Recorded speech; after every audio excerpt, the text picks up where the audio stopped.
Good morning, everyone. Welcome to Dollars with Sense. I'm Terence Vanderwood here with my co-host Ela Lange. Hello, Terence. Hi, everybody. Hi, Ella. We've got a very informative show for all of you today as we'll be talking about the noble profession of financial planning.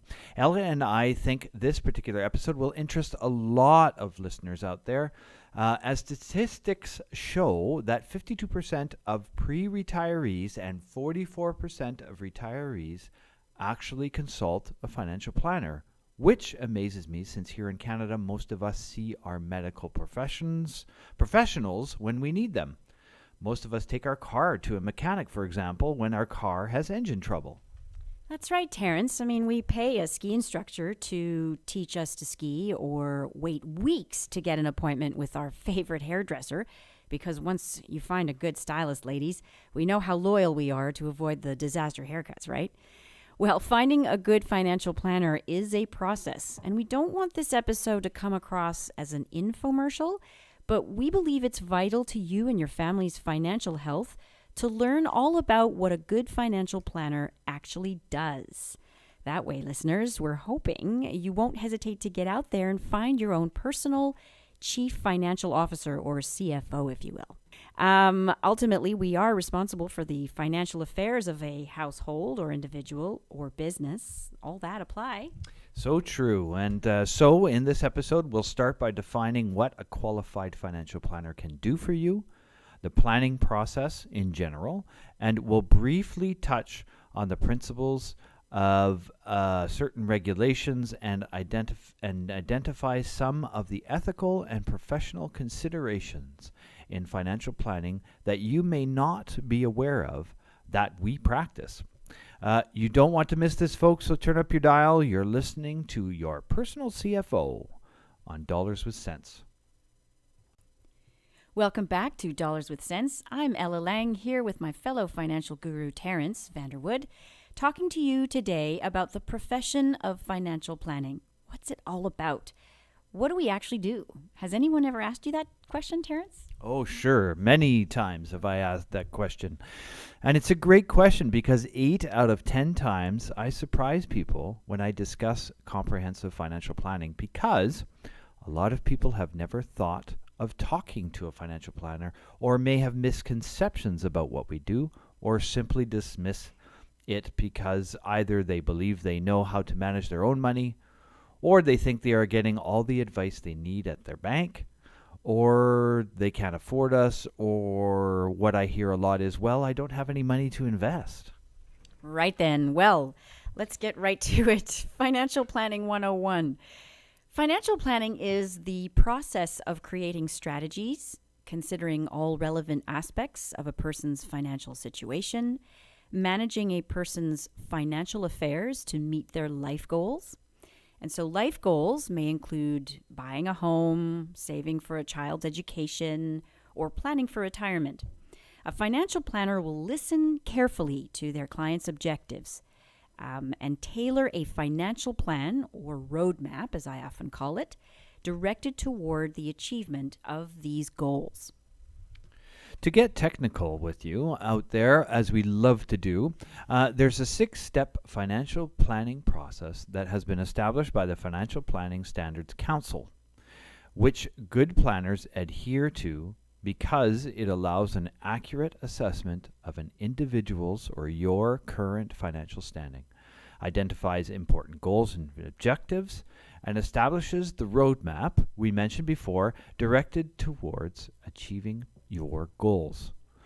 The first step is establishing the engagement between the client and the planner.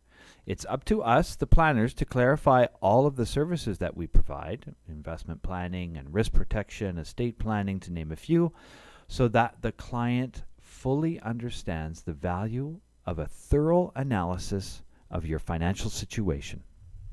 I find this an exciting phase because often people don't realize that we as planners play a unique role in coordinating the services of other financial, legal, and accounting experts as necessary to achieve the client's objectives.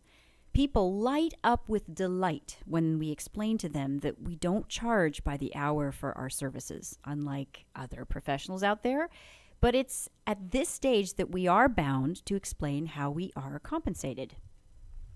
In that same conversation, we as planners need to impress upon you or our clients our professional ethics, integrity, and commitment to a professional code of ethics.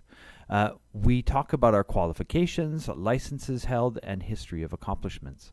All this happens at the very beginning of the relationship between clients and their planners because it's important that the relationship, like any relationship, is founded on trust, truth, respect, and commitment. Because ultimately, great planners will only have their client's best interest at heart and want to engage in a lifelong professional relationship. So once you're aware of our fiduciary duties, now it's up to us, the planners, in step 2, to collect as much detailed and relevant financial information as we can, including the client's priorities, values, goals, and expectations. The more the client shares with the planner, the easier the job will be, and in the end, the more precise the plan. Step 3 lies with the financial planner in identifying the issues and opportunities specific to your situation. What are your needs, your shortfalls? How can we enhance your cash flow? Where are your debts? Where is there potential danger if the unexpected happens? How long will it take to achieve a goal identified by you? How much tax can we help you save this year? What is your expected income in retirement, and how long will your capital last? Certainly, the episodes on our YouTube channel that you can subscribe and listen to will also help identify some of the topics that Ella and I explore with our clients. You can access this channel by typing into the YouTube search bar Ella and Terence, where you can access this and all previous 25 episodes. Think of it this way. Your doctor will examine you and make a prognosis. So too will a financial planner, and a great one will see things in your financial life that you had no idea existed. Yes, and that answers to anyone out there who thinks they can manage their own finances. Well, maybe you can, but it doesn't hurt to have someone else, like a trusted professional, look your plan over with you. Ask yourself this question: can I afford to miss a detail?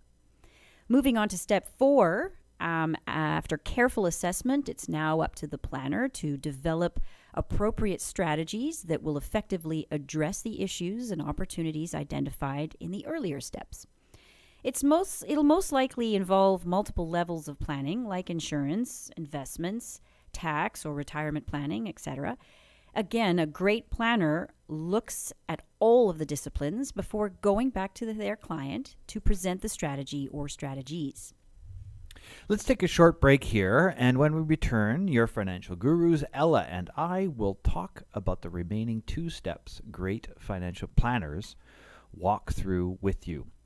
In the meantime, don't forget to check out our previous episodes, now available on YouTube channel, as we said before, and check out our Facebook page at Dollars with Sense, and educate yourself on a variety of financial strategies, industry information, government grants, insurance opportunities. We are covering as many topics as we can to help you grow and protect your wealth. If you have any comments or questions, please email us at 2financialgurus@gmail.com. That's the number 2financialgurus@gmail.com. Or phone us at 778-879-0820. We'll be right back with your personal CFO on Dollars with Sense. Thanks for joining us today. Before we get back to the remaining steps financial planners take you through the planning process, we want to share with you the results of a very interesting poll conducted by Ipsos Reid, and is completed in 2010, which actually measures average investable assets per household based on the age of the head of the household. It's called the Value of Advice. On your screen now, you will see here with people under 45 years of age, the blue bar measures the investable assets of those with an advisor, while the orange bar measures those households without an advisor. It's called the value of advice on your screen now, and you will see here with the average Canadian, the blue bar measures the investable assets of those who have an advisor, while the orange bar measures those households without an advisor, or the do-it-yourselfers, I like to say. The households that are at the average Canadian income on the right-hand side of $55,000 to $70,000 per year and received advice had almost 7 times the amount of investable assets, equaling to $165,000 more than those who are the do-it-yourselfers. In fact, as you can see, in all those cases with advice, regardless of household income, had substantially more investable assets compared to those without professional advice. Amazing. And we can also look at another comparison here coming up on the screen. But this time, instead of household income, let's look at age.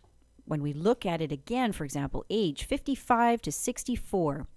The blue bar relative to the orange bar, those who have a professional advisor compared to those without the advice. So we clearly see that people with advice have 5.3 times the number of investable assets, equaling to $200,000 or more. Wouldn't you rather have another $200,000 when you are approaching the age of retirement? This value of advice also shows that regardless of age or income level, anyone can benefit from financial advice at any stage in their life. Which brings us back to the last few stages of the planning process, which is implementing the financial plan. In step 4, the financial planner and you review the planner's recommendations and jointly revise the financial plan until both of us are satisfied that the strategies to be adopted are appropriate, and that can really motivate you and make it far more likely that you're going to meet your financial objectives. Of course, if it's a good plan, people jump right in because time is wasted. The next step is to monitor the plan. Schedule regular checkups like one does with a medical professional. The challenge in most cases is sticking to the plan, but with a great financial planner, your plan will fit comfortably within your budget, so it won't be a painful process. And it should be comforting to know that there's a trusted professional out there who's got your back. As I mentioned before, a good financial planner's only interests are the interest of their clients. Any certified financial planner is bound to adhere to the Financial Planning Standard Council, or FPSC's, competency profile, which outlines a set of financial planning competencies and technical knowledge, skills, and abilities. This distinguishes financial planning from other financial services and the role and value proposition of the CFP professional from those of other advisors. The professional skills address the fundamental abilities and personal traits that define a financial planning professional. It includes aspects such as professional responsibility, like conducting oneself in a trustworthy manner, putting the client's interest first, demonstrating honesty, impartiality. A planner's practice must comply with laws and regulations, engage in continuous professional development to ensure our knowledge and skills remain current. We must practice active listening with clients and others, present recommendations and strategies logically, deal effectively with concerns, objectives, and complaints. As you are learning, we take our profession quite seriously, and so do the regulators. The principles of our code of ethics includes integrity, objectivity, competence, fairness, confidentiality, diligence, and professionalism. Fantastic. Let's hope that gives you all out there some sense as to who you are currently working with. But if you are not, you know what your next step should be. Find a great financial planner. Referrals are helpful if they come from a trusted source. But if you are still lost, don't hesitate to contact Ella and I, and we can steer you in the right direction. As we've pointed out, there are increasing rates of change. Financial services are complex, and the government is constantly bringing out new legislation and changing the rules when it comes to various programs. Your busy lives, careers, and personal demands take priority. At the end of the day, when you and your spouse have come home from work, you may have outside activities and interests that keep you busy. You might be pursuing further education, or perhaps you're coaching your children in Little League or soccer. Regardless, in day-to-day life, when you have that last half hour or so at the end of the day to sit down and spend some quality time together, the last thing you want to be doing is researching about global investing or saving income tax. Can you afford to manage your finances on your own? Well, that's what we're here for. We take the time to understand how these various subjects may affect you and help pull everything together. Our purpose is to discover, analyze, explain, advise, and help solve financial problems. We provide written financial plans to each of our clients to do as we discussed earlier, provide them with a tangible roadmap to keep them on track. I expect to see my clients annually, if not twice a year, to tweak that plan if and when necessary. We may rebalance a portfolio, contribute to RRSPs if that makes sense, organize regular contributions to keep up the children's savings plans. Whatever needs doing, Terence and I work proactively to keep up with our clients' busy lives. Ask yourselves this: does your financial planner do this for you? Is this the kind of support you're receiving from your financial institution? Something to think about over the break, that's for sure. When we come back, we'll provide you with your action items here on Dollars with Sense. Thanks again for joining us today here on Dollars with Sense as we wrap up this episode on your personal CFO. What I'd like to do is to sort of break away from the script a little bit and talk about an example that happened to me this week that shows the power and the effectiveness of of having a great financial planner. I've got a client who has been a client for a couple of years now, but in the last year, I've sort of been coaching them quite a bit on their relationship with money, which this client specifically didn't have a very good relationship with money.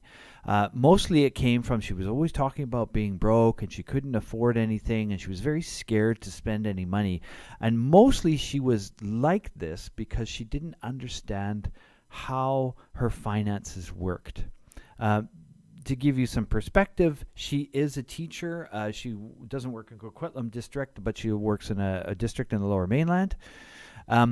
Her last income tax return for 2015 was $90,000, so that's how much taxable income she has.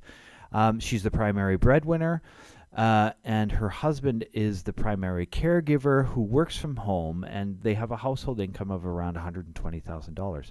But again, she was always concerned with spending any kind of money because she felt like she was broke.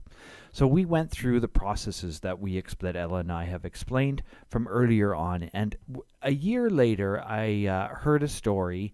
I heard an experience that she had with one of her girlfriends that she did something very strange. She actually offered to buy the drinks when they went out for a drink. And she had never done that before. She had always said, "Oh, I'd love to buy you guys the drinks, but I just can't afford it." Which is totally understandable. But this 1 year later, now she feels like she knows her situation well enough that she can spend that extra $20 on her friends, or she can spend an extra $15 to $20 on herself. And how does she realize this, or how has her health, her relationship with her finances become more healthy? Because she has engaged with the financial planner through this process. The moral of the story essentially is that, yes, our fiduciary duty is, as financial planners, is to grow and protect your wealth. But the result of a great financial planner is you don't have to worry about money anymore. It doesn't mean that you don't have a budget. It doesn't mean that you don't have a job. It doesn't mean that you can quit work and go on fabulous vacations all the time. But what it does mean is that when you spend a little bit extra, you know whether you can afford it or not, and you don't have to worry about money anymore. So, your action item for today is to make sure you reconnect with your current financial planner, if you have one, and connect in a meaningful way. And if you don't have a financial planner, or you don't want to connect with your financial planner in a meaningful way, find one that is a good fit for you. And we can help you with that. You can contact us and we can steer you into the right direction. You can contact us, Ella and I, and we can help you. You can email us at twofinancialgurus@gmail.com. That's the number 2financialgurus@gmail.com. You can contact us by phone at 778-879-0820. You can also contact us by Facebook by going to our page, Dollars with Sense. Or you can contact us via YouTube, leave a comment on our YouTube channel, subscribe to our YouTube channel as well. All you have to do is go to the YouTube search bar and type in Ella and Terence, and you will find the way to reach us. Thanks, everybody, and to our team who help us bring this information to you week after week. And to you, the listeners, for your time and attention. Terence and I, your financial gurus, ask you to not keep us a secret and pass on the good word and incredible knowledge to those in your circles that will benefit from this introduction and knowledge. We actually have an ongoing contest, that you will see pop up on your screen right now for an amazing trip to Brazil. All you need to do is refer a friend to sit down with Terence or I at no cost and no obligation for a financial review. You can check out the details of this wonderful prize at Investors Group, again on the YouTube channel. So I'd just like to say thanks again on behalf of Terence and myself. Have a wonderful week, and may your dollars and cents be with you.